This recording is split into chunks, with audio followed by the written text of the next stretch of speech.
Hello and welcome to Apex Racing TV and the iRacing Le Mans series. I'm Sam Fitzpatrick, and alongside me this evening is Sam Kumo. We're here at the Nürburgring. Safe to say a legendary circuit, Sam. I think it's quite also a unique circuit as well, and it's very much become a classic circuit for this series as well. And we should have a fantastic 1 hour race in store today.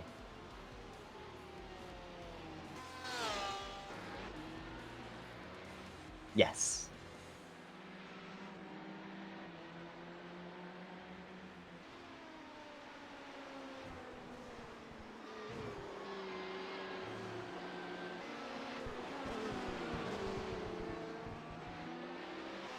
Well, I know the P2s can. I did a 6 hour race actually in the DGFX endurance series. I know probably a couple of the viewers will be aware of that championship. And the P2s did surprisingly well over the course of 6 hours, so not sure about the P1s though. Anyway, we're not on the North Show, however much we wish we were. We are on this GP layout. And yeah, just setting their qualifying times at the moment. It does take a while to get into the session, hence why we maybe didn't pick up the action right from the start of qualifying. But the majority of drivers already playing their first lap here. Of course, these drivers get 2 laps, and they got 8 minutes to put in those lap times.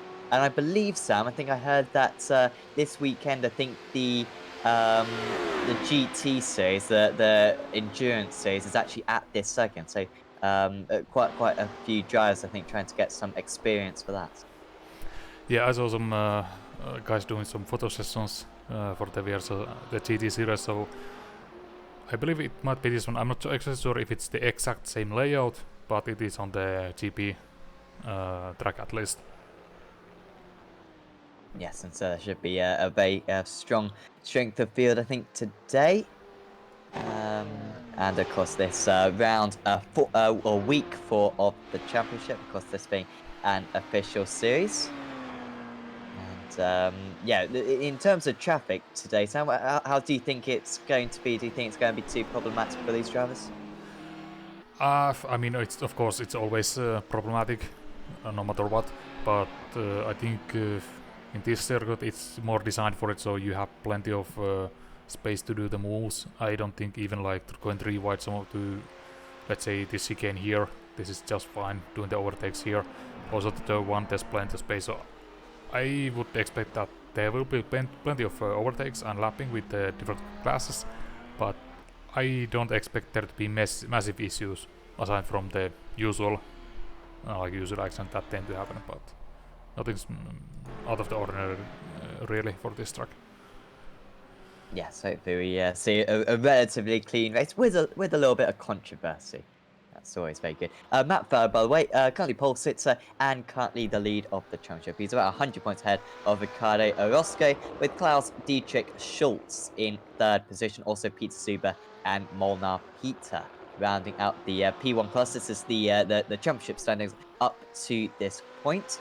In the HPDs, Leonard Frick is currently the championship leader by 1 point over Jeremiah Morton, with Matthew Stagg in 3rd position. And in the GTEs, we got Sasha Engelhardt in the lead of the championship ahead of Hugo Prieto, Dine Sosolski, Shortey Zijon as well. A few of those drivers, unfortunately, not here today. But, well, that is the championship. But we are ready for the grid. Yes, we are. We can go through your grid now. And it's Matt Farrow, like I said, on pole position in the P1 class and overall ahead of Marcus Hamilton, with Timo Hayden starting in 3rd position, Ismail Yakubi in 4th, and Klaus Dietrich Schultz in 5th, one of the front runners, of course, in the championship. Also, Peter and Zuber as well, in just behind. So some very top drivers right there. Fraser Williamson is pole in the HPD class. He's just ahead of Alex Traynor, Jeremiah Morton, Jonathan Dance, and Adam Salmasi. And then in the GTEs, we got Thibaut Kazorbon on pole position, with Thomas Gibson in 2nd, and then it's Pashalis Gergis in 3rd, I believe, a World Championship driver. And then we've got Totella and Partington rounding out the top 5 there. And plenty of names that we're familiar with. Sanjay Setsas, one of the frontrunners in the World GT Championship, which is going back in a couple of weeks, by the way. So keep an eye out on that on the iRacing Esports Network. But of course, yeah, should be good fun, this one, Sam. And that front of the P1 class, it's always really difficult to predict what's going to happen because sometimes we get a pole sit, but pole doesn't matter that much because overtaking is so possible in that class. No, but I think like here you might actually want to be at least at the front because it tends to really clutter up at the turn 1. So I think Matt still has the best position there on the P1. And I think he will be defending it on the turn 1. Yeah, we'll try to be holding on to that lead. Him and Hamilton had a nice battle into Lagos. I believe that was last week. It was last week, off the top of my head, at least. And also, they were yeah, relatively close one. Yeah, there was also the request for the SOFs for this race, and it's 3.8 thousand for LMP1, 3.8 for LMP2, and 5.6 thousand for GTEs. So very strong GTE field today. Yes, very good to see. Kind of what we expected with the preparations for the World Championship Series. But no, good to see that strength of field increasing. So, Farah and Hamilton from the pole position, from the front row of the grid overall, with Williamson and Trainer front row of the HPDs. And then Kazorbon and Gibson front runners of the GTEs. But first up, the P1s. Farrow versus Hamilton, and Farrow gets his foot down straight away, trying to go down the inside. There's teammate Hayden, but just about defending it is Marcus Hamilton. Now it's very aggressive, tight to the pit wall. Are we going to see any issues going into turn 1? Such a tight hairpin. You can see Hamilton quite deep on the brakes, but so far they're keeping it relatively clean. I think Zuba up a place. Peter with a bit of a poor start. Face Williamson, good start for him. He stayed ahead of Alex Shane, and no changes in the top 5 there. Clint Shane Smith up a couple of positions into 6th place. And in the GTEs, Kazorbon is still leading the way there ahead of Gibson, Gergis, Tatella and Partington. Sets us as a decent start, not a great start for Yannick Lapchin, but really not too much change in any of the classes. And well, it's almost as though these guys have got used to this series, Sam. They're very good at these first laps. Yeah, that could be. But yeah, it was really clean start from all the 3 classes, and I don't think we've had any major issues for anyone so far. Apart from Jamie Mayers, I don't know, did he start from the pits? I believe he did. He's currently running last and currently catching up to the GTE field. But at the lead, Matt Farrow maintains it. Marcus Hamilton second and quite a gap already. Hamilton still coming under pressure from Timo Hayden, but this is now letting Farrow to really run away with it. Yeah, 1.2 seconds. Hamilton was so aggressive on that run down to turn 1, desperately not trying to let teammate Hayden pass. I believe the top 2 are teammates, by the way. If someone could confirm that on the YouTube chat, that would be very much appreciated. But they have the same livery, according to... Yeah, they have the same livery, so I would expect so. Yes. Yeah, so they're not, that you wouldn't think they're going to conflict with one another, but at the same time, you know, that these two should be the top 2 in this class, so they may as well fight for it, and they should win the race regardless. Just looking for some battles down the field. Williamson is 7/10 of a second ahead of Traynor currently. Pretty close for the lead in the GTEs, because Zorbon only 3/10 of a second ahead of Thomas Gibson currently. And very close to Pashless Gergis, only just behind that. Here is Gibson in the BMW, seemingly the BMW, the car to have today. And lots of pressure being put on by the core motorsports driver. Yeah, we also had a confirmation from the YouTube chat that yes, indeed, Farrow and Hamilton are teammates. Thanks, Patrick, for that. Yes, thanks a lot. But I think the question is, why is Patrick Wolf not racing? Yes, I was just about to say that. You know, Patrick, you're a great use to us on the YouTube chat, but we'd love to see you out on circuit. But clearly has other priorities, maybe racing other cars at the moment. But Gergis, pretty close. So you can go for a bit of a surprise move into Dunlop. But you can see these GTs taking a pretty early turn in, so no opportunity there. And these guys are very well manned. And also, you know, this is almost a foreshadow to the weekend, potentially. They could be in an identical battle in just a couple of days' time, admittedly in a much longer race. And so I imagine they don't want to really cause too much aggro out there. No, I think they want to start the main race with a really clean slate and not kind of carry anything over there.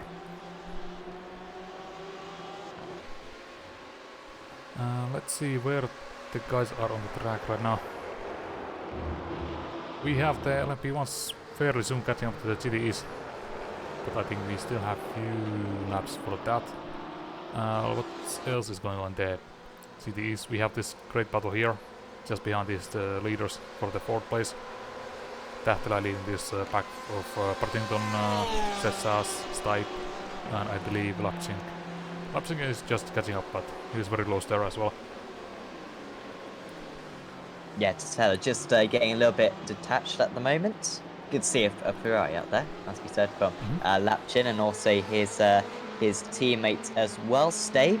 Not a great start for Lapchin, down 1 place, Stabe up 3, and they might be teammates as well. They've got relatively similar liveries, but I'm not quite sure about that one. Yeah, I don't think they are teammates. I mean, the color scheme is the same, I think, but I don't think they are teammates because logos seems different.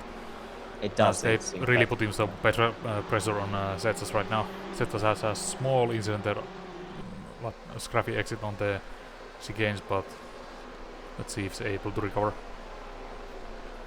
Yes, Dave looking pretty likely right now to make the move. The number 11 car.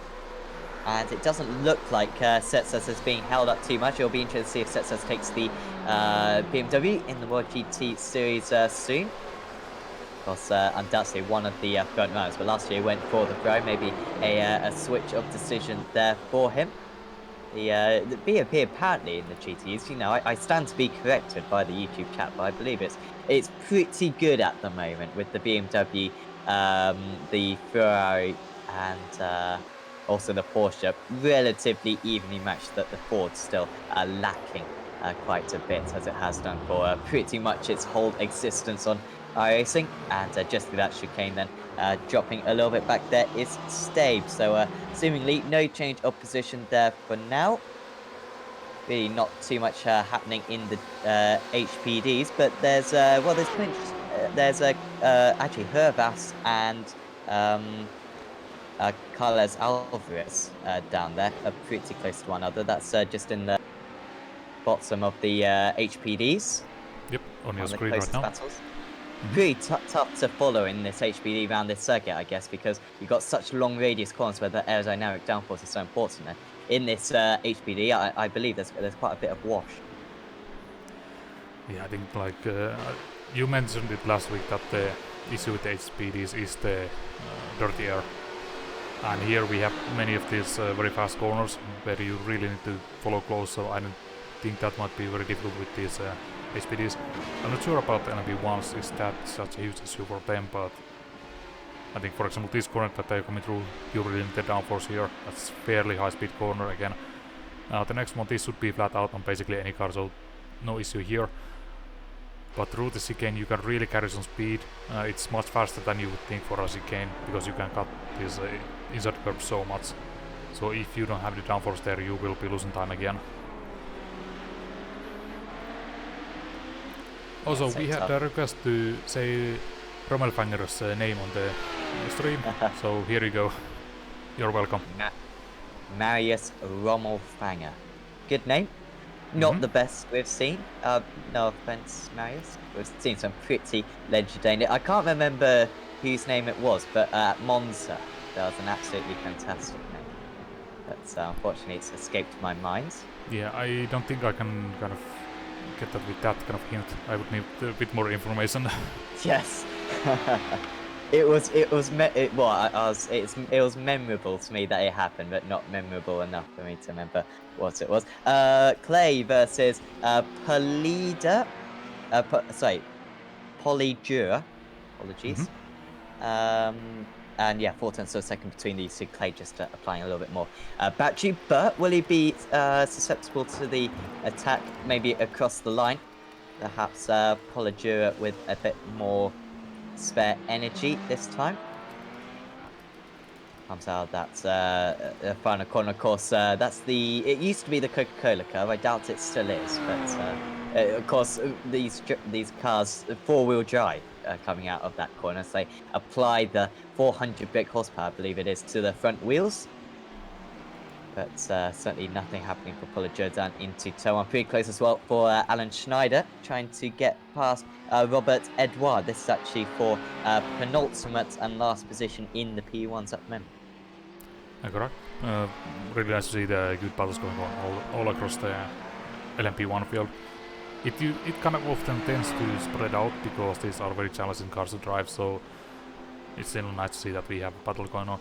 And also, speaking of battle, we still have a battle for the third place as well.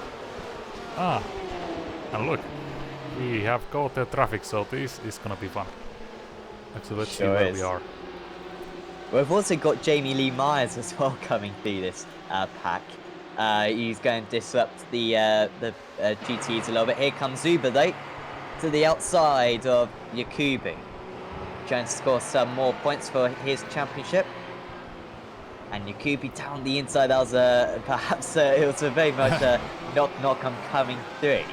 Rather than particularly Jess Maloney. Here comes Zuber though, straight to the inside goes Yakubu, maybe applying a little bit of entry for himself. We're going to see 3 wide going into turn 1, and is there going to be contact between the teammates? Almost there was. That's Schultz getting involved. Sorry, is that Schultz? It's no, sorry, Hayden. Yeah. Hayden nearly going into the back of his team. Also pretty close for the lead. Gap's gone from about 2 seconds between the leaders to 1 second now, but as they get through the traffic, and these early laps so difficult for the GTEs and the P1s as they go either side of the cars. Yeah, that's Yakubu really under pressure by the 2 teammates there behind him. I mean, you have to be so careful overtaking this GTE traffic that you just cannot afford to take any kind of damage here, especially with these aerodependent LMP1s. Getting stuck behind there is teammate Hayden through the Schumacher S. And once again being held up, although that's, well, you almost went for a very ambitious move. So Hayden not getting the luck of the draw at the moment, and now he's got Schultz within 6 tenths of a second of him. Ever so intense racing out here.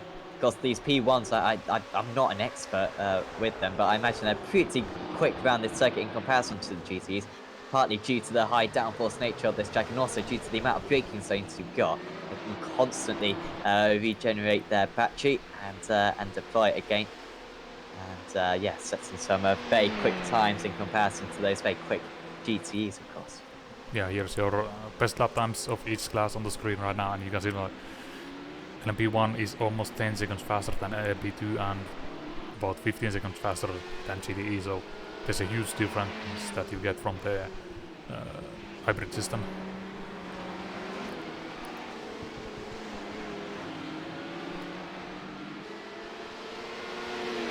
So you could be just playing away from Zuber a little bit there. That was last place of that was Jamie Lee Myers. Apologies, that they've just got past. So the next few HPDs are a little bit further up. A bit of an issue, I think, for Benidi and Cronin and Hervas. Oh, they're just fighting. I think they're just fighting. Fantastic exactly. battling this. Saturino and Benidi going side by side. And they are absolutely neck and neck. Down the inside goes, sorry, that's Saturnino losing out. And is he going to lose out another position here going into the final corner? Ever so close between the 2 of them. And Hervas nearly gets him past. That's Cronin going past. Yes. Yeah.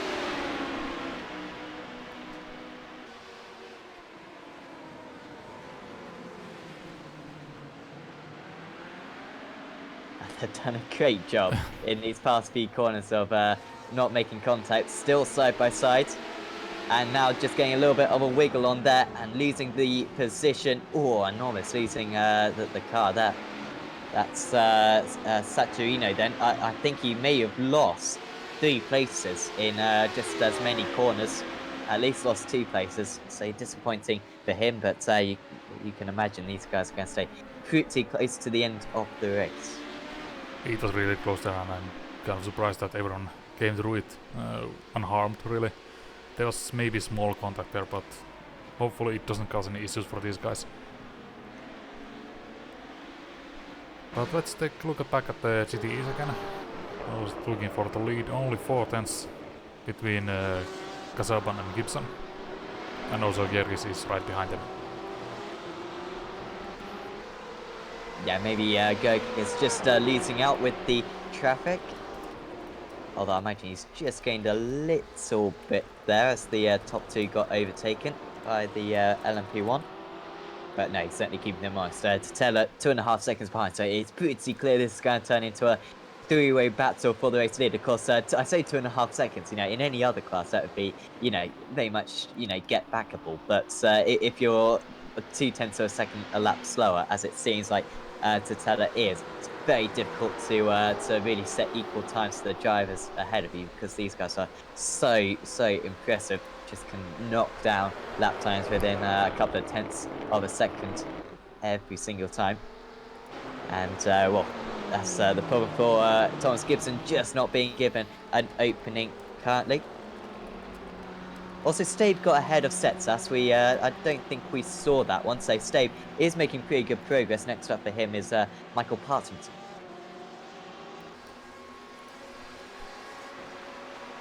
Yeah, that's a small gap there. Setsas just trying to hang on there. Sorry, got this little bit distracted by the chat. Wondering why Josh Thompson isn't racing. Yeah. And that was savage, I'm going to say. Outrageous. I was going to say, you know, thanks for, you know, tuning in and stuff, but really, that just seems disrespectful now after what the comments have been made by us so far in this race. Setsas gets back ahead of Stabe. Uses the traffic to his advantage. And Stabe, who worked so hard to get that move done, gets to be overtaken relatively quickly by Sindre Setsas. And, well, this is still acute with Lapchin just at the back of it. A former race winner, I believe, of the races that we've broadcast on ApexRacingTV of this series is Yannick Lapchin, but currently running down in 8th position, I believe. Yeah, but only 1 position down from where he started, so that's still within target. Assuming he can maybe find few positions during the pit stops. Do you know if this is a high fuel consumption circuit? It's a really low, like similar to last week at Interlagos. I've done 2 races with the BMW, and it's less than 50 liters that you need to take during the pit stop. So it's only you pit at like 15-minute mark.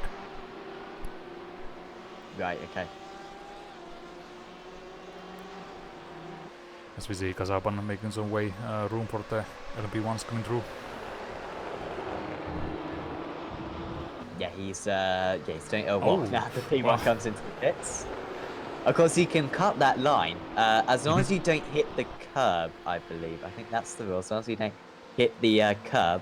And if you hit the curb, you're probably going to hit the wall. So that's probably the least of your worries if you pick up a penalty for that.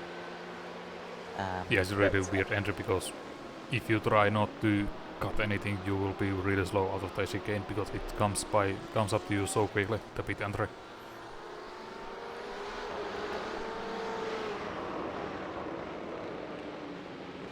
And let's see a little bit down the field on the GTEs. We have Stergios leading this small group of cars here with Bolan, Jelwins, Bernard and Furiel. Stergios has been moving up quite nicely since start. That's up 6 positions since the beginning. And I believe is he catching up with David Williams in front of him, not last time, so that could have just been him dealing with traffic, but let's see. Yeah, he's got he has got a queue behind it. I don't know if he's just overtaken all these drivers, Or PJ Sturgis, of course, a very quick driver. I believe a Pete Canty-Freeze driver, or former driver. There's also Jake Sturgis, I want to say. Both very talented drivers. And I think they both also used to be in the iRacing Grand Prix World Championship Series as well. Certainly Jake was. Yeah, I so, remember they've been in the service driving for a very long time. Yes. So probably PJ ought to be a little bit further up than this. And we'll keep an eye out on him if he can catch up to Williams. And Miskowitz. Is that Miskowitz? Just ahead. Yeah, that's Miskowitz. Yeah. Awesome. Yeah, I think the problem with Sturgis is that okay, he is fast, but the next 1, 2, 3, 4, 5, 6 next 6 drivers in front of him are also WCS drivers. So Yes. I mean, it's not gonna be easy. There's no free positions to be gained here. Yeah, like just said, like half the grid is championship drivers. Yeah. By the way, Goose, the new damage model hasn't been added. However, there are some features which have been implemented. So, for example, if David Williams misses his braking point a bit, he may well take Lawrence's rear wing off, and that will completely detach. But it won't be, on the track. It's not all fancy quite yet. But you can lose like bits of bodywork. So I think that was a relative feature of the new damage model. But no, that'll be implemented hopefully later this year. So just disappearing for a second there was Misfit. Yeah, just take a quick look at this LMP2 battle here. Getting mixed up with the traffic, and that's Cronin and Benedy swapping position back and forth. That is for the 8th position in the class right now. So taking a look at... Yeah, the field is pretty well spread out at this point. So I think close like, between right now... Zuber and Hayden, sorry. Close between Zuber and Hayden, 3rd place in LMP1. I just saw it suddenly go down to a quarter of a second. You're right. And I panicked. And what are these two? These two are teammates. They has to be because it's the same livery for both of them. Yes. Like weird fact, but I think Monaco and Indonesia have the same flag, and it has absolutely nothing to. They had no idea of one another, and they just happened to like that style of flag. A livery is more complex than that, so I seriously doubt they've got the same team name and designed the exact same livery. But it's a possibility, I guess. But no, they are probably teammates, and so you wouldn't expect them to trip over one another. They're pulled away from Schultz very impressively. Yeah, although Hayden still getting into trouble with the traffic. It's not like everyone is moving out of the way of his teammate, but then he has to sit back and basically get stuck behind the GTEs and MP1s, like so. Yeah, he will certainly be viewing it as that. And once again, Zuber just catches the HBD at the perfect point. I say that though, but the number 29, that was actually Fraser Williamson, leader of the PT class. He wasn't really driving necessarily as though he had a lead to lose there, because he was pretty tight there going through Dunlop curve. Didn't want to lose any more time than he had to. But Fraser knows what he's doing, as now Zuber does get held up. Unfortunately for... that was also really close with Hayden. Yes. I don't think... Was that Williamson? Yeah, I don't think he even noticed that Hayden was there.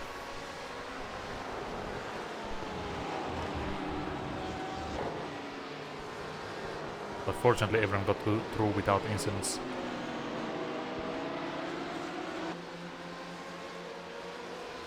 Yeah, this is of course the second time round for these drivers. So how often are they lapping then? So yeah, it's about every 10 minutes or so they're catching and passing the GTE. So you think they've got to do another probably 3 of these to the end of the race. Yeah, Marius Rommelfanger So no, we just that's switched Clint to- Smith who was in the pits. Ah. It was confusing because they were side by side. Yes. But I that's an just early want to pit say stop. normal banger, to be honest. Ah. But I'll go ahead. say But Smith. that is, yeah, that's really early pit stop, so maybe because of some damage.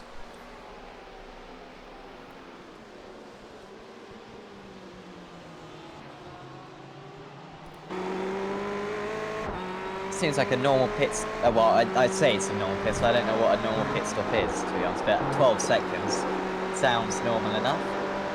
So Yeah, no sounds like repairs fuel being and no taken. tires. Yeah. Oh, that's a late move. And that was Hayden again. Yeah. Well, he might have a chance for his teammate here.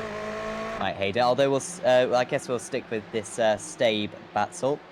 Stabe versus Setsas. Sorry, no, Stabe versus Lapchin. So Stabe was up ahead. Oh, and nearly pulls out, does Yannick Lapchin, but that was good spatial awareness there to back out at the last moment. And now Lapchin looks to the inside, into the final corner. Stabe is going to have a pretty good exit as the P1 just comes up behind 3 wide. But Lapchin, they're really good opportunistic driving, and Guy's nose on the inside, but maybe not the straight line speed with his setup. Dips back into the slipstream, but there's no way down the inside. Will he go for all the way around the outside? Pretty much impossible to do at turn 1. And you can kind of get the cutback into every single one of these corners as now. Is there going to be contact getting boxed in there? Was the SRT LMP1 cut. And you'd see how close they get, pretty much corner after corner, and yet they're doing this for an entire hour. It's a miracle that anyone finishes. So I think I solved the mystery. I think Dominic Stay is driving for Jim. Okay. And Lapsin is... it's the new team. Atlas? Do you remember? Yeah, that one. I think so. I think so. Our co-commentator Chaz Lington, of course, on Facebook, certainly do like his page. He did a nice video for them the other day. Yeah, exactly. That same team. Yep. Yes. Close between Rommelfanger, I got to say it again, and Salmassi in the HPDs. 1/10 between the two of them at the moment as it just opens back up to Cleaton. See, he got close to Dunlop curve. Wonder if he was flat out through the Schumacher. In fact, I imagine he is. You're almost flat out in GTEs through the Schumacher S. As now Rommelfang is going to get held up. 41 degrees check temperature, by the way. So very, very warm. So difficult for these, maybe a little bit less grip. Now, can Rommelfang get 2 here? This could be very positive for him, because he's going to get 2 cars out of the way. Oh, wow. No, and now he's going to be off slowdown. the circuit, and that's going to be a slowdown, surely. And now into the pits. Well, that was chaotic. And Rommelfang surely going to have to slow down a bit more than that. Down the inside now comes Salmassi. Has he got any more slowdown to serve? Maybe Rommelfang. Salmassi certainly has the ideal line. And he takes that position. The Rommelfang will be annoyed with that because he actually got a couple of cars between him and his rival, but then just...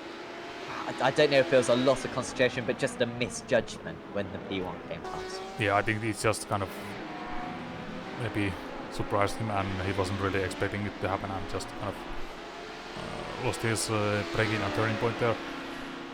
And also, just one thing to note, that slowdown for that cutting that corner is surprisingly small. I had that same issue, same thing during the race. I was following another GD driver. He cut the corner and I still wasn't able to go by because the penalty is so small. By the way, Gurkis got past Gibson. That was a few laps ago.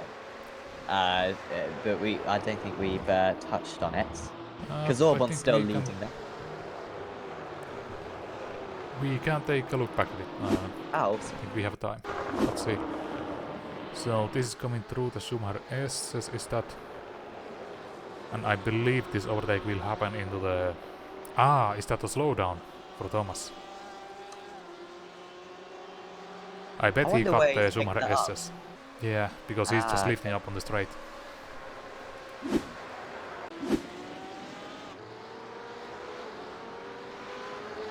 So that's Coanda versus Court.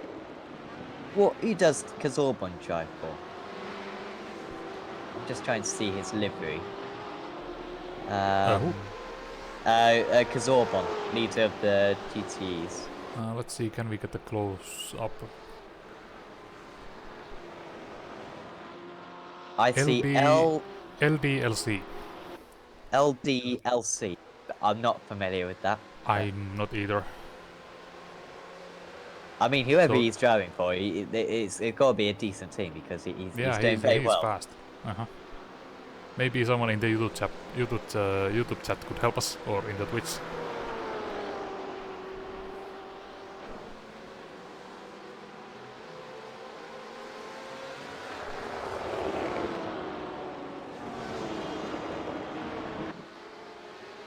Still stave ahead of Lapchin, 0.3 of a second between those two. Bouquet, who we saw last week, is ahead of De La Fuente. GTEs as well. That's about 0.3 of a second between those guys.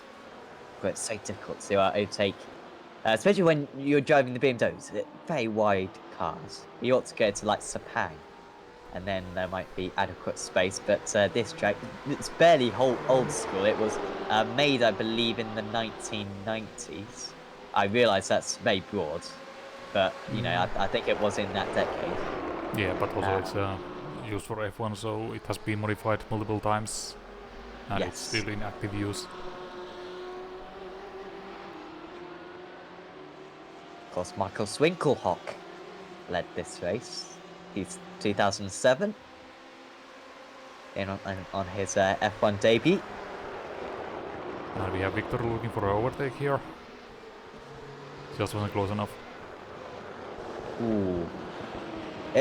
I don't know about you, Sam, but it's a bit of damage on Victor's car, just as grill Yeah, seems there's to be a some bit damage to the inwards. front end. That does seem to happen with the BMWs. Same with the Z4 as well, where the middle of the grill seems to kind of point inwards. Yeah, just take a look at the back of Boget's car, and yeah, I don't think it looks completely straight, so maybe this damage is connected somehow between these two guys. One has a crumpled rear bumper and one has a crumpled front end, so maybe there's something that has happened between these guys.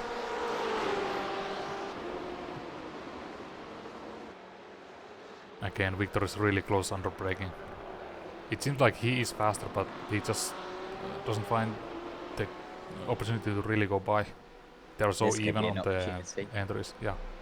1/10 of a second, looks to the inside, into Dunlop, wide turn in, and Victor De La Fuente takes that move, and he is past Christophe Bouquet. He's, unfortunately, you know, good news, he got past Uribe. Bad news, the next driver is 8 seconds up the road, which is going to be difficult for him to catch up, especially considering that Neidhart is actually pretty rapid on that last lap. They're 51.5, which is, yeah, quick.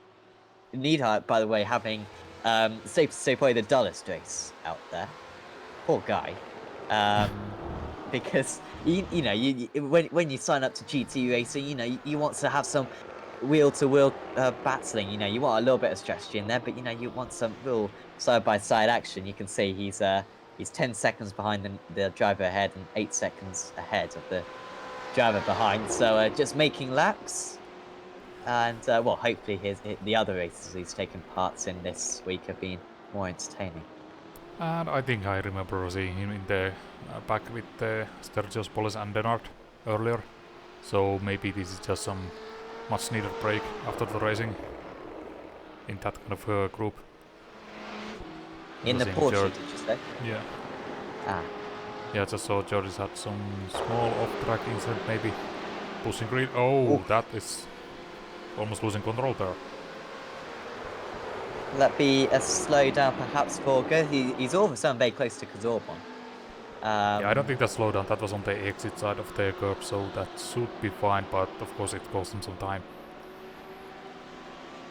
Really looked like T-Bolts had managed to pull a significant gap. Maybe break the draft a bit, but not anymore.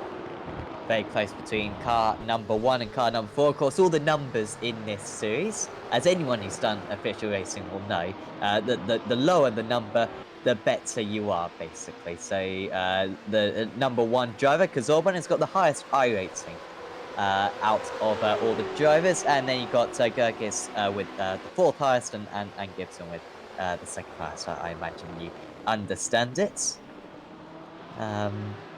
But so you can see that ever so evenly matched. Totelo actually only 3.5 seconds off these guys. Since traffic has been playing a part, Totelo's actually been able to maintain that gap. So if they do make contact, he'll certainly be there to pick up the pieces. Yeah, also just look at the times. Kazabon really had a slow lap last time by. It was 1:51.7, I believe. I don't see it right now, but it was over a second slower than his normal pace.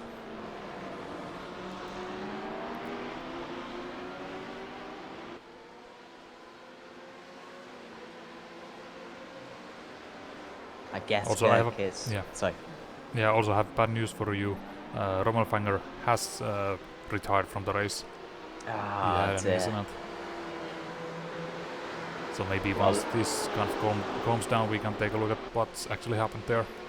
Because he was running fairly well with the LMP2s. He was. He was. Yeah, solid midfield, and with the. Well, I guess Clint Smith had a normal pit stop, didn't he? Oh, we're going to see 3 wide down the back straights. Storborn being overtaken there.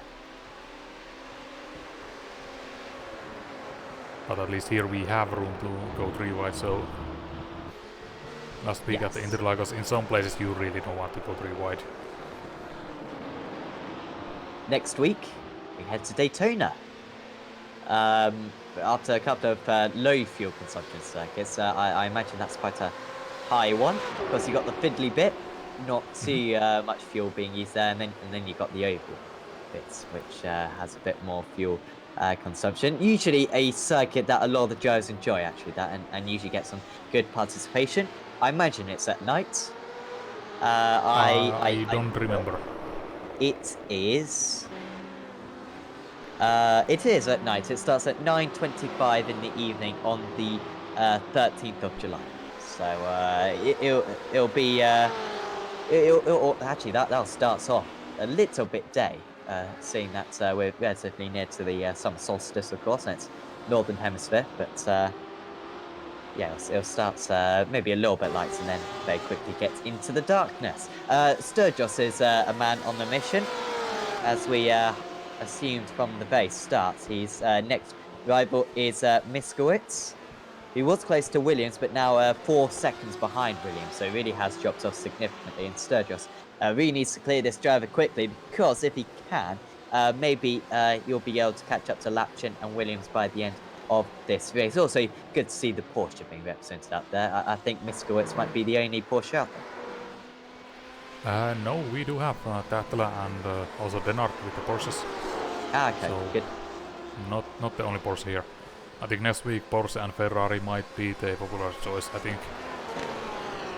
Because I don't think BMW has enough... well, it has enough top speed, but I think it's not quite as fast as Ferrari and Porsche on the straight lines of Daytona. The Ferrari was very much the preferred car earlier on in the year at the Daytona 24 Hours. I guess, yeah, due to that high top-end speed. But you certainly wouldn't know it by looking at the field of cars and the GTEs today. So just lining this one up nicely. Car number 8. And he also, needs I have to take you away because there's been change of lead in the GTEs. That's Jerry's making pass for the lead. And looking at this, I bet Kazabon might have gotten hold of by the traffic. Yes, I think so. So yeah, Gerg is now into the lead. Yeah, let's take a look. Because I think this is something we want to see. Yeah, going into turn 1. Jerry's was really close by. Kazaban defends the inside line, but then there's also traffic. Oh, Oh, that's the wow. move. That was a Gee, late switch. fantastic dummy there from Pash Gergis. And, well, that is some high quality overtaking there. Love it when gyros do that dummy, because often it can be the only way to get the move done. Really, there's no other way of overtaking. But well, I imagine Tibok Kazorbon has a bit of a red face, not just because of this very hot European weather, but also slightly out of embarrassment there that he has been done there by Pashis Gergis, who is up 3 place. He started in 4th place as Gergis, and he's now up into the race lead. Yeah, that's 2 positions again. So I believe he might be the fastest driver here. So I mean, you would assume so because he has gone up to the lead. But now it's basically he has 20 minutes to go to hold on to this lead. Sergio's is fast, but that's about 20 seconds behind, so it's not enough. Just needs to get a little bit lucky with the traffic, I imagine. Kazorbon, that's going to be his best chance. But Kazaban is getting under pressure from Gibson already, so I don't know if Kazaban is having a trouble with the tires, or is just the traffic not really going well for him, because it seems like suddenly the pace is dropping off for Kazaban.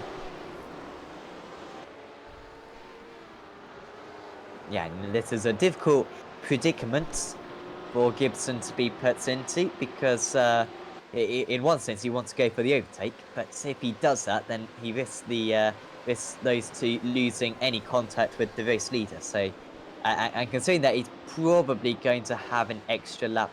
Oh, will he have an extra lap on you? I'm not quite sure. This has been having a slipstream for the majority of this stint. So he might fancy his chances strategically, but you can see he's just dropping back a little bit now. Yeah, I think considering the pace these guys are running, I don't think there's really possibility for a fuel saving here. So I would expect they have if they start the full tank, they would have still about half a tank remaining when they pits. So they would need to save quite a lot to make that one more lap compared to their competition. And that's not easy to do when you also want to be keeping up with the pace. Trying to break the draft down the pit straight is Kazorbon. As they get past Kike Polidura, who's unfortunately retired from the P1 class. Yeah, he is currently on the pits. Also Roman Wagner has joined the race again, so that was Hooray! 2 minutes pit stop. Currently fighting for position against the GTE field. We haven't actually seen pictures of the 2 race leaders in the overall race here. It's the P1 race leaders, Matt Barrett and Marcus Hampton, for a while. Currently 3 seconds between the 2 of them. You can just see Hampton in the background there, and these have just been churning out the laps. Pretty much stayed the same that gap so far. Yeah, but look at the gap to Timo Hayden. That's yes. Hamilton is over 20 seconds ahead of Hayden, so that's a massive gap here. That's 1/3 of a lap. I mean, it's rare to see a driver called Hamilton and his teammate dominating a race. So, you know, first time for everything, I guess. As Schultz comes into the pits, loses a position to Michaels. Now, where will Schultz be in comparison to Zuber? Because Zuber came in for quite an early pit stop. Also, where will he be in comparison to Yakubu as well? He ought to be somewhere in the middle, 11 seconds between the 2 of them. Schultz is still stationary currently. And away he goes. A little bit of wheel spin for him. Now he's going to get stuck behind the HPD. No, he's going to go straight past. And Schultz, yeah, in the middle. So 3 seconds behind Zuber, but about 8 seconds ahead of Yakubu. Yeah, Jakub is just coming to turn 1 here, so well clear of Jakub there. And also some traffic here, just for the good measure.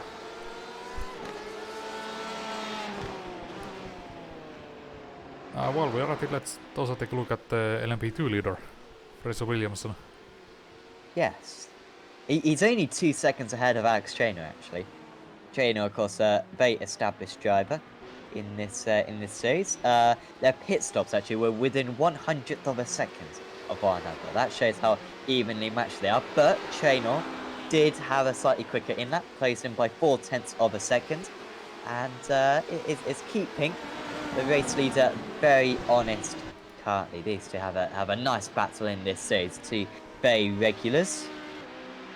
Would be fantastic to see a couple of the old guys when we used to commentate on a Wednesday night, see them back. But yeah, hopefully that will be the case sometime. As Timo Hayden is into the pits, also Matt Farrow came into the pits from the overall race lead.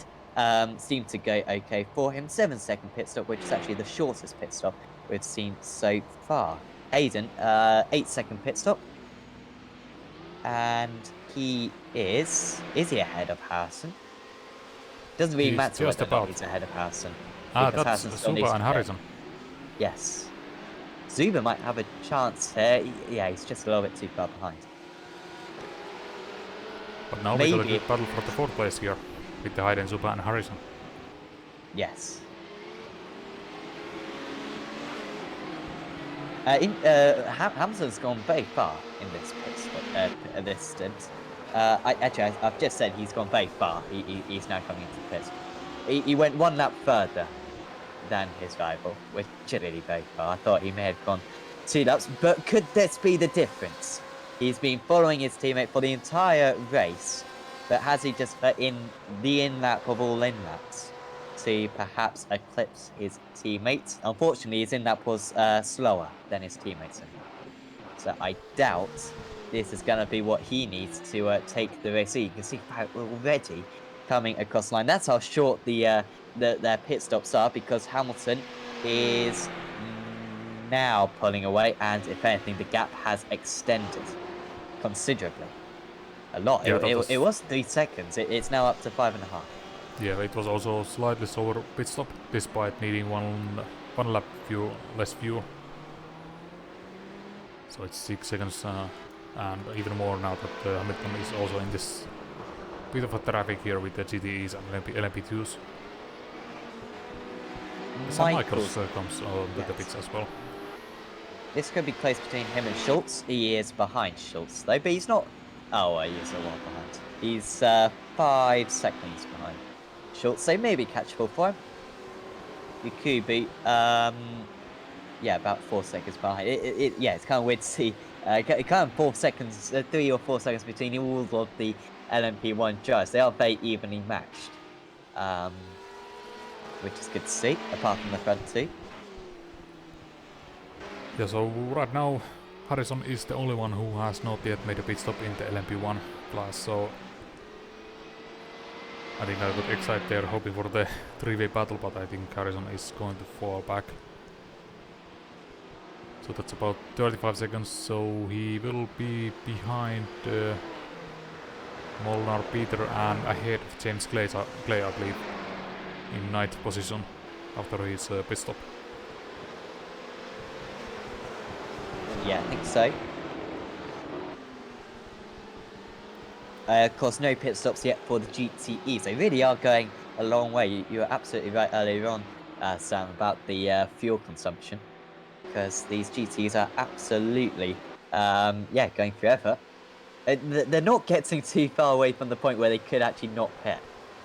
Because you don't have to make a pit stop in this series. Yeah, you don't have to, but 10 minutes is recommended. quite a long time still. So it's about 2 more laps for these guys, I think, and then they will be pitting. Unless someone is able to make 1 more lap, but I don't think so, because they are going just so fast that it's unlikely. If this was the Indianapolis pit lane, I reckon it would be marginal, because you lose about about half a minute by going down that pit lane. It is that long, but this isn't the longest in the world. Also, Sepang, of course. I don't know what my obsession with Sepang is, but it's a very wide track with a very long pit lane. Of course, Juan Montoya once had to run all the way down the pit lane and all the way back again, I believe, in 2003. Into the pits comes Kazorbon and Gibson. So Gergis, not only has he got the race lead, not only was he extending that race lead, but also he's got a superior strategy as well. Yeah, we also have Partington and Stipe. Tähtelä and Setsas and Lapsing and Williams stay out.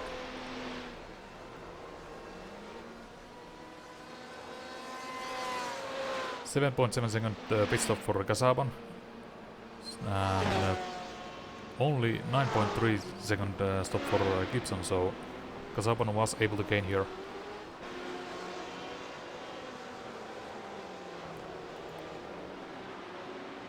So now we wait. When does Georges come in? Will he come in this lap, or can he actually make one more?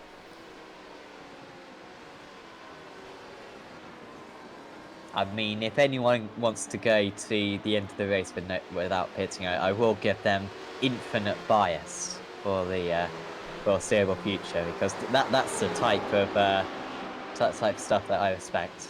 Although, of course, these guys are rated for iRacing, of course. Oh, and now there's going to be an overtaking the P2 class.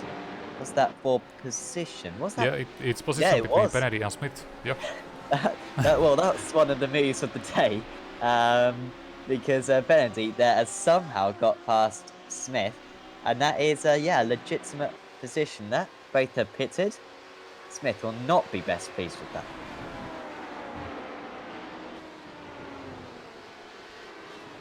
And in the background, does Georges come? Yes, he does come into the pits. And maybe Tähtelä and Setsas will be following. And that's really close to the wall.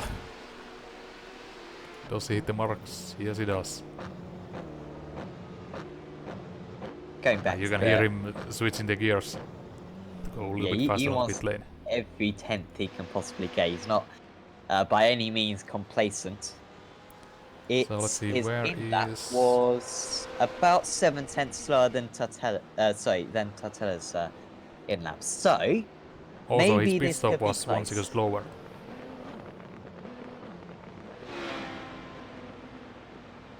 Well, Kazorbon is about to cross the line. This is going to be close between the top two. Kazorbon certainly is closer than he was. He's not ahead though.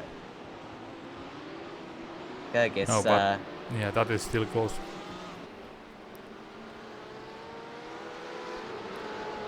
Williams stays out, so he is in the lead. So I'm guessing he enjoys the lead for one lap at least. But I believe he will be dropping back to, let's see, I think it will be 10th position, around Sturgis. Right. Kazorbon is extremely close. Here we go, the LMP1 is off the circuit, and Kazorbon realises this is probably his one chance in this race. He led in the opening stages. He lost out due to a superb move from Pash Gergis. And this for the race lead, the proper race lead. And Kazorbon is doing absolutely everything he can. They got traffic coming past them. He's got to try to use this as an advantage. Kazorbon nearly goes into the back of his rival, maybe just runs a little bit offline as that compromises run for the back straight. They're both pushing those front tyres to their absolute limit. Of course, with these hot track temperatures, really will be squealing out at this point in the race. It seems as though Gergis has weathered the storm, but now Williams is into the pit, so this will be for the battle for the race lead imminently.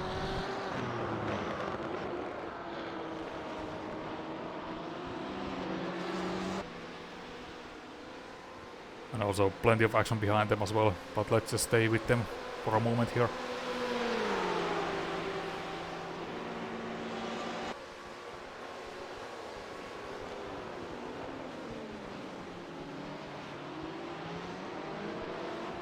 Only about 7 minutes to go, and I think Gazabon really needs to make use of this traffic, because this can really open up the possibilities. We already saw on the previous lap how Jersey was off the line into the Schumacher SS, and just there was one opportunity there for him to make a move, but it just wasn't quite enough. And again, Jersey's losing time with the LMP1s overtaking him. Didn't get the greatest line there, but now Gazabon also a little bit off the line there.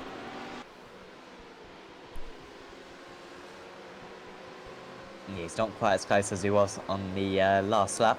Where do you think his best chances, or is it just going to be a random opportunity when the back markers come through and he's got to just take that opportunity when it pops up? I think they're just too even. Jersey needs to have a poor run out of some corner. And for example, like, I think the LMP2s are really providing the best opportunities because they are not that fast through the mid corner. So that's really where you lose a lot of time as a GTE driver, and the LMP2s are coming to overtake you. But this was no problem here, because there was plenty of room. Yeah, good lap there for Gergis. We did mention before, you know, nice battling going on behind because Gibson was holding off Tartella. They were really close at one point. I was writing off Chumas earlier on when he dropped about 3 seconds off the 3 race leaders very early in the race. But since then, he really has been a match for them. You can see the race lead very much in his sights. Unfortunately, he's got 3 cars to overtake if he wants to get that. But very much keeping his chance of a podium alive. Williams, by the way, came back out in like 8th position, I believe, just behind Yannick Lapchin. Ah, you mean David Williams? Yeah. I was looking at the other Williams there for a moment. Oh, right, okay, yeah. Well, we should go back to that race leads, to be fair, in the PT. Because Williamson only 1 second clear of Alex Chainot. Yeah, currently 1 second. It was a little bit less than that for a moment ago. But that could have been just some traffic that was happening. They are. I didn't realize how far ahead these two are. They're 26 seconds ahead of Jeremiah Morton. He is ahead of Jonathan Dance and Adam Salmassi. Also Benidi and Smith still battling quite nicely as well. And also Saturnino battling Hervase. And yeah, that's pretty much it. Certainly P1 has yes. Oh, there we go. Zuber versus Hayden. That's teammates. Yes. Has Zuber been behind Hayden for pretty much the entire race? I believe so, yes. Like he started ahead of Hayden, did Zuber, but lost it very quickly. And since then, despite his team, he's just not been able to get past. Hayden started third, I think. Did he? Yes. Oh, sorry. Apologies. I get confused with numbers. So, yeah. So Hayden, yeah, it has been ahead. He has literally been ahead for the entire race. But Zuber, you know, it doesn't matter when you're ahead. It matters that you're ahead right at the end. And certainly, Zuber is trying to make the most of that. Still Schultz 4 seconds behind. Now, is he going to get held up here? Hayden, a little bit. Zuber with a better entry, but so to say a worse exit. I think Zuber got really the worst of it. He just couldn't get the exit that he really needed. Was able to then use some energy there on the main straight to close in as Hayden runs wide, and this might actually not quite. I thought maybe Zuber had a chance on the outside, but Hayden was able to recover.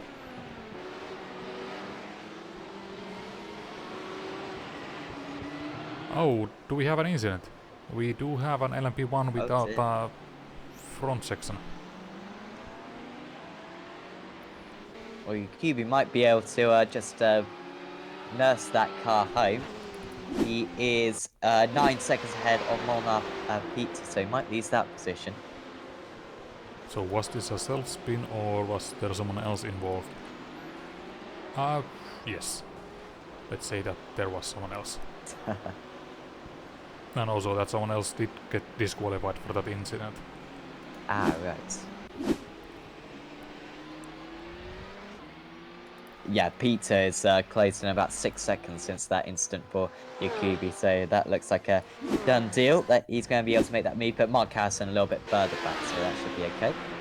Okay, I was interested to see where did the Romerfanger have an issue again, but yeah, it was him who made the contact there. Well, we do like saying his name, and I imagine Yakubi there was saying his name, but well, maybe with a few expletives either side of it. But yeah, he's still he's already been passed by Pizza. Actually, he's that slow now. Is Ismail Yakubi, saying that he's missing half his car. Gurgis still he's holding on, half seconds ahead of Kazorbon. I swear Tartello is now actually closer to the race lead, and he's been for the entire race. He's within 3 seconds of the race lead. But his qualifying position really didn't help him too much. Gurgis, of course, starts in 3rd place out of these drivers, but got past Gibson, got past Kazorbon. So it would be a very well-earned victory if he could seal this one. Well, that is only 22 seconds to go, plus or a minute or two there, depending on do we get the extra lap. Well, the race leader has just crossed the line. So this will be the final lap, because the Yes. clock will hit 0 in 5 seconds.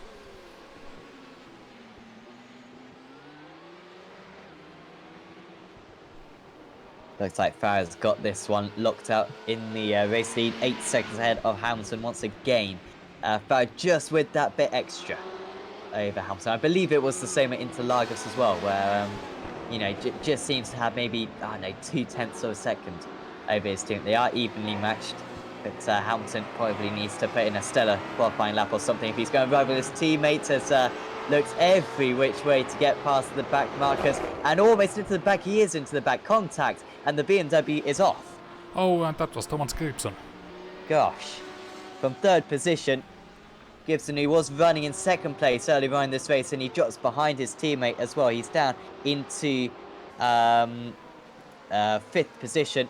Partington is going to squeak past as well, and Yeah, that that's will down be to 6th. infuriating for Gibson. Yeah, last lap drama for Gibson there in the GTEs. And Hayden is here. Hamilton, he is still running, but seems to be having some issues with the handling. But let's turn to Farrow, who is almost ready to come through as our race winner. Yes, Matt Farrow rounds the final corner, and he's going to win the overall and the LMP1 classes here at Nürburgring, week 4 of the iRacing Le Mans series. Marcus Hamilton will finish in 2nd place despite that issue right at the end. What's happening for the lead? Very close for the lead in the P2s, and Williamson is going to hang on, but Traynor certainly did give him a run for his money throughout that race. And also in the GTEs, they all came across the line at the same time. Gurgis beat Kazorbon, and that was a really well-won race, and that move that he managed to pull off into turn 1 it would prove decisive, and of all the ways to have a decisive move for the lead, that was certainly deserved to be. Yeah, that's a really key move there that he pulled off. And also not just the move, but he also covered the exit very well there. Didn't allow any kind of cutback. And here we have a battle for 8th position in the LMP2 still going on. Saturnino is able to maintain the 8th position, and Hervias has to settle for 9th. Still good run, top 10.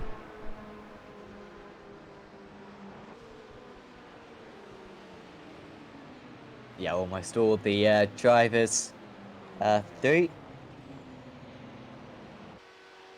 Got got and James Clay, Jamie Lee Myers, who got started from the pits. Only driver to have on our screen 2 pit stops, along with Poligura and Prieto as well. And in the end, well, he kept it clean, did Myers, and crosses the line in that class. So the results, and it is Matt Farrow, the winner. 11 seconds clear of his teammate Marcus Hamilton. They were a long way clear of teammate Hayden in the end, who did well to hold off Peter Zuber, his teammate. And there's Klaus Dietrich Schultz in 5th place. Certainly kept those two on. It was just always kind of 2 or 3 seconds behind for the whole race. Sam Michaels, a very good 6th place with Molnar Peter in 7th. Mark Harrison finished in 8th with James Clay in 9th.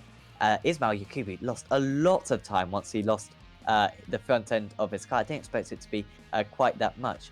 He was running ahead of Michaels in 6th place, but ends up in 10th instead. Robert Edwards, Felix Schuster, Alan Schneider were the other finishers. We also had Poligura and Zanuchowski, who retired. In the P2s, Fraser Williamson wins out. Was less than a second clear of Alex Chanin. He had fantastic battles between those two. Jeremiah Moulton, a solid 3rd place with Jonathan Dance in 4th. There's Adam Salmassi in 5th, and behind that was Carlos Alvarez Benidi and Clint Shane Smith. Those two had a fantastic battle. Also, Sacha Nino, Hervase, and Cronin also had a fantastic battle. And Myers rounded out the finishes there. Rommel Banger, unfortunately, got disqualified for breaching the incident limit. In the GTEs, Pashalis Gergis wins out with a couple of fantastic overtakes, and he beats Thibaut Kazorbon. Tumas Tartella, a very competitive 3rd place in the end, with Sanjay Satsas a bit of a quiet 4th. Mike Partington was in 5th with Thomas Gibson, again contacts on the last lap, and he ends up in 6th. Behind that was Dominic Stabe, Yannick Lapchin, David Williams, PJ Sturgis, Marcus Furiel, Florian Dienard, Paul Zieglen Kiewicz, Cedric Boland, Laurent Miskowitz, Dennis Neidhart, Mikel Lamoureux, Victor De La Fuente, Christophe Bouquet, Jeremy Roulard, Dino Philippa, Hugo Prete, and Bruno Fontalba, ending up the drivers in that class. Now, we do still have interviews, and we are going to have an interview with Fraser Williamson today. And Fraser, once again, you were pushed very hard there by Alex Trainer. Really close across the line. He seemed to be gaining on you quite a bit in the closing stages. Yeah, Alex had me with some of the traffic that I was getting the last 5-10 laps. I got the gap closed from 2.5 to just under a second, so it could have went either way that race if we had an extra half hour onto it. How difficult is the turbulent air, would you say, around this circuit? Because there's a lot of kind of long corners, so I would have thought it'd be quite difficult to stay with your rival. In the HPD, it's not bad because we're both running the same setup. We're both roughly the same speed. We're not going to be gaining that much on each other in certain places. It's just going to be down to driving. So it's not as if somebody's going to have an aero advantage, or if I'm going to be causing more dirt air than him because I've got more aero. So it was relatively close. He probably could have kept within 0.4 to about 0.7 of a second quite easily before noticing any dirt air. But the closer you get, it doesn't make much of a difference. You can race pretty close. It's not like F1 where it's a snooze fest. And how did you find the track temperature today? Have you been prepped with this track temperature, or was it a bit of a surprise? How hot was it? It was 41 at one point. It just dipped to 38 at the end.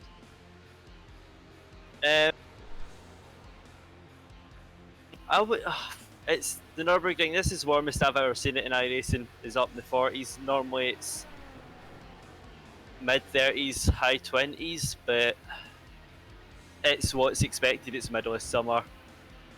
Now, yeah, it's just what you've got to go with. It's thankfully not in Japan, so we've got a surface that actually you can grip into, so I can't complain at all, really. Yeah. It's been good to chat to you, Fraser. And is there anyone you'd like to thank? Alex for turning up for a good race. All the guys in Simplex, we'll see what we can do. Not next week because I can't stand Daytona more than the Nürburgring, and it's Spa 24 next weekend. I want to, but we'll see you the week after that. Awesome. We'll see you then, Fraser. And yeah, good luck for that time. Yep, cheers. So that was Fraser Williamson, our P2 winner. Unfortunately, we don't seem to have many other drivers. But next week, Sam, we are heading to Daytona. A circuit, personally, I'm not a big fan of. But I hear that many a driver are big fans. And also, it's a good race circuit. You know, you got those very long straights. It's tough to defend against your rival. And so overtaking should be very common. Yeah, I think it's. I mean, I find it really fun track to race, especially in multi-class. Let's say you have to choose between Daytona Road or Indy Road. Which one would you pick? So Daytona Road. Daytona Road or Indy Road, Indianapolis Road. Ooh. Well, the Indianapolis Moto circuit is, or the bike circuit is the worst circuit in the world. But exactly. I would go. I'd probably go Daytona. To be fair, you're right. Yeah, I mean the infield section is actually nice compared to Indianapolis, which feels more like an afterthought than Daytona. Yes, it has kind of got its own kind of distinction, doesn't it? The Daytona circuit, a little bit unique. Well, that should be very good fun. Of course, that'll be with you next Friday. Of course, tomorrow we have the Sim Races Asia series. That's what it's called. That'll be midday. Sunday we've also got a special event. I think me and Sam will actually be covering that along with someone else. That'll be midday on Sunday, actually. Yeah, that's the Aussie mixed and fixed GT Development League featuring GTE class and GT3 class. That's 10:45 a.m. GMT, I believe, and it will be at Mosport. Nice one. Okay, so I'll learn an Aussie accent for that one. And just got a couple of days for that.